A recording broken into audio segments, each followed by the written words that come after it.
बात करेंगे छत्तीसगढ़ की। कांग्रेस की ओर से छत्तीसगढ़ से राज्यसभा के 2 सीटों के लिए उम्मीदवारों की घोषणा के बाद से प्रदेश में सियासी घमासान मचा हुआ है। उत्तर प्रदेश के राजीव शुक्ला और बिहार के रंजीत रंजन को टिकट देने के फैसले के बाद विपक्ष ने कांग्रेस को निशाने पर लिया है। भारतीय जनता पार्टी ने दोनों उम्मीदवारों को बाहरी बताते हुए छत्तीसगढ़ियों का अपमान बताया। देखिए इस पर हमारी रिपोर्ट। राज्यसभा चुनाव के लिए कांग्रेस ने छत्तीसगढ़ से भी अपने प्रत्याशियों के नामों का ऐलान कर दिया है। छत्तीसगढ़ के कोटे से 2 राज्यसभा सीट के लिए लंबे समय से कई नामों पर चर्चा चल रही थी, जिसमें लोकल उम्मीदवार के नाम पर सबसे ज्यादा चर्चा में थे। लेकिन पार्टी ने दोनों सीटों पर स्थानीय के बजाय केंद्रीय नेतृत्व को मौका दिया।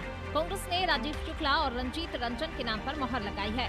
वहीं कांग्रेस के प्रत्याशियों को लेकर बीजेपी ने भी निशाना साधा। रमन सिंह ने कहा कि बाहरी लोग ही छत्तीसगढ़ से राज्यसभा जा रहे हैं, यह छत्तीसगढ़ियों का अपमान है। अभी तक कांग्रेस से 2 बाहरी लोग राज्यसभा जा चुके हैं और 2 जाने वाले हैं। उन्होंने कहा कि छत्तीसगढ़ में कांग्रेस के पास न योग्य व्यक्ति है और न ही प्रतिभा है जिसे कांग्रेस राज्यसभा भेज सके।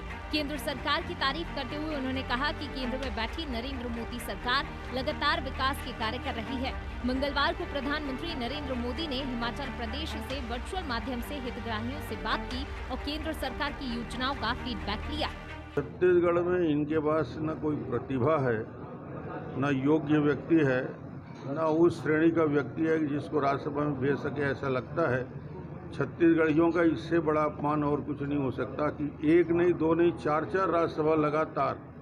मैं जब से देख रहा हूँ मोहसिना किदवई से शुरू करके तुलसी को हमारे छत्तीसगढ़ में रोपा गया है। तुलसी जी आ गए, वकील साहब, उसके बाद ये 2 लोग आ गए। बाहुबली को भी छत्तीसगढ़ में लाया जा रहा है, क्रिकेट के शुक्ला जी को लाया जा रहा है। तो अजीब बात यह है कि जो छत्तीसगढ़िया मान सम्मान और गौरव की बात करते हैं भूपेश बघेल जी, ये छत्तीसगढ़ के मान सम्मान और गौरव कहाँ चला गया? राज्यसभा में जब भारतीय जनता कांग्रेस को कोई स्थान नहीं मिल रहा है तो ये इनकी क्या बखत है दिल्ली में, ये समझ में आता है। भारत के यशस्वी प्रधानमंत्री जी के कार्यकाल के 8 साल, आज़ादी के 75वें वर्षगांठ के इस अवसर पे और 8 साल पूरे होने पर न केवल प्रधानमंत्री जी की महत्वाकांक्षी योजनाएं और उन योजनाओं का देश में पड़ने वाला प्रभाव, गांव गरीब और गरीब के साथ साथ उन हितग्राहियों से सीधी बातचीत करने का अभिनव प्रयास। आज हम राजनांदगांव सहित 1500 अलग अलग स्थानों में जुड़कर प्रधानमंत्री जी से हितग्राहियों से सीधी बात कर रहे हैं।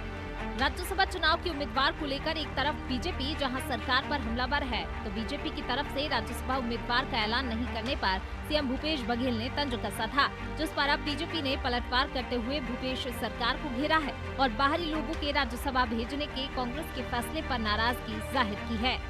ब्यूरो रिपोर्ट, अनादि टीवी।